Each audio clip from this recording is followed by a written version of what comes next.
Ireland confront an uncomfortable truth as Quinlan urges Crowley. Prendergast experiment Ireland's heavy defeat to France at the Stade de France has reignited an uncomfortable but increasingly unavoidable debate. Are Andy Farrell's side simply operating at a level below the world's most powerful rugby nation right now? Former Ireland and Munster back rower Alan Quinlan believes so. In a frank assessment following Les Bleus' emphatic 36-14 Six Nations victory, Quinlan conceded that Ireland do not possess the same depth, firepower, or luxury of choice as Fabien Galthié's France. More significantly, he argues that Ireland must adapt tactically to survive at the very top, beginning with a bold rethink of how Sam Prendergast is supported in the backline. France, stacked with elite talent across every position, delivered a performance that underlined their status as the competition's benchmark. Ireland, by contrast, were exposed, particularly at fly half, as France ruthlessly targeted a young playmaker still learning the unforgiving realities of Test rugby. That France's depth tells a brutal story for Quinlan. The gulf between the two nations was laid bare long before kickoff. Fabien Galthié's selection alone told its own story. France were able to omit established world-class performers such as Damian Penaud, Gregory, Alldritt, and Gaël Fickou, players who would walk into almost any other international side, without diluting the quality of their matchday squad. Instead, they unleashed a new wave of talent that played with confidence, power, and devastating precision. Ireland, meanwhile, arrived in Paris with a far narrower margin for error. Speaking on off the ball, Quinlan highlighted the structural disparity between the two rugby systems. We often think, where's the next Brian O'Driscoll coming from? Quinlan said, they have about 3 or 4 Brian O'Driscolls there in their backline. It was not meant as hyperbole.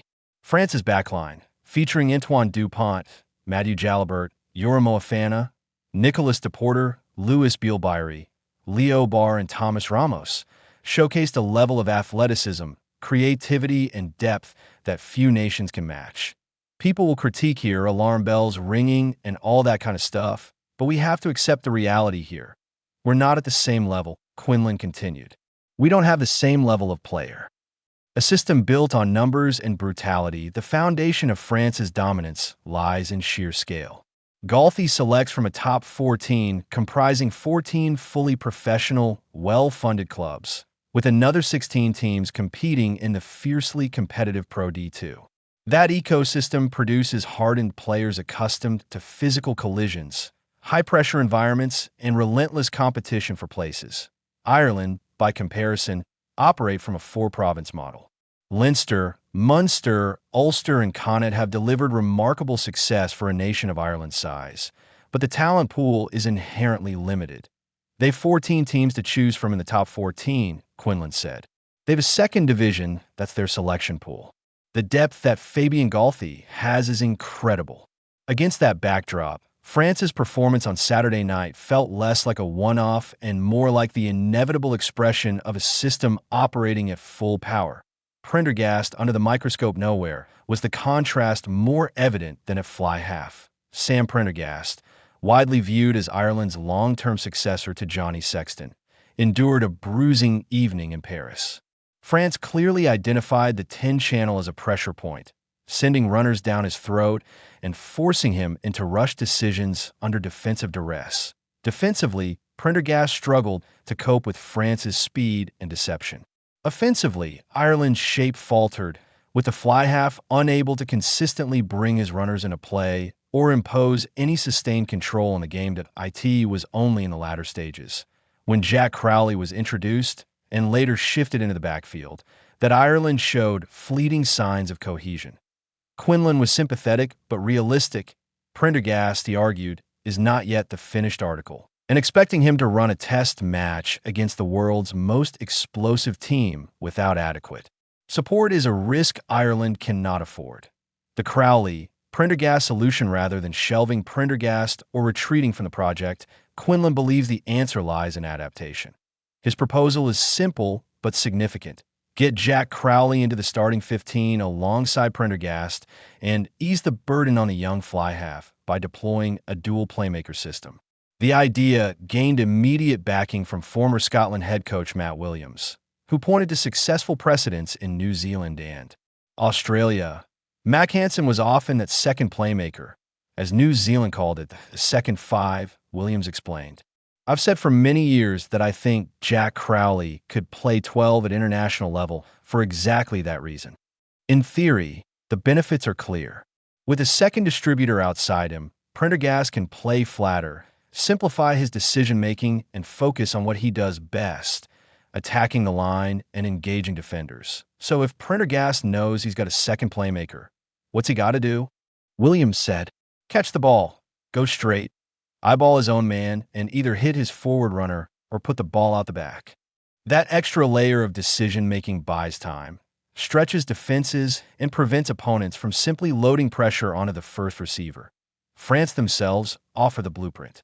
Thomas Ramos regularly acts as a secondary playmaker, allowing Jalabert to play with freedom while keeping defenses guessing.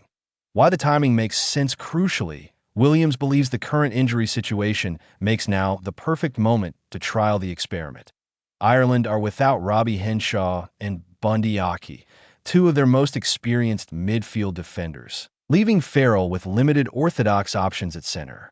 Rather than paper over the cracks, Williams argues Ireland should lean into creativity.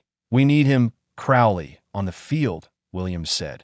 We need his skill on the field. He's an excellent defender. He can give you another kicking option. Crowley's defensive reliability, tactical kicking, and calm under pressure would also help shield Prendergast during defensive transitions, an area France exploited mercilessly. If you haven't got Henshaw and you haven't got Bundy Aki, the time is now, Williams added. I would have no problems with that selection. I'd welcome it. Acceptance before progress. The broader message from Quinlan's analysis is not one of panic, but of realism. Ireland are not suddenly a bad team. They remain one of the most coherent, well-coached sides in world rugby. But the defeat in Paris served as a reminder that the margins at the top are widening, and that France, fueled by depth and diversity, currently sit on a different tier. Acceptance, Quinlan insists, must come before evolution. Ireland cannot magically create a top 14 overnight. They cannot conjure 3 Brian O'Driscolls from 4 provinces. What they can do is adapt tactically, protect their emerging stars, and innovate within their constraints. For Sam Prendergast, that may mean less exposure and more structure. For Andy Farrell, it may require bold selection calls that challenge traditional roles. For Ireland as a whole, the lesson from Paris is clear. The future remains bright, but only if it is approached with honesty and courage. France showed what rugby's summit looks like. Ireland must now decide how best to climb toward it.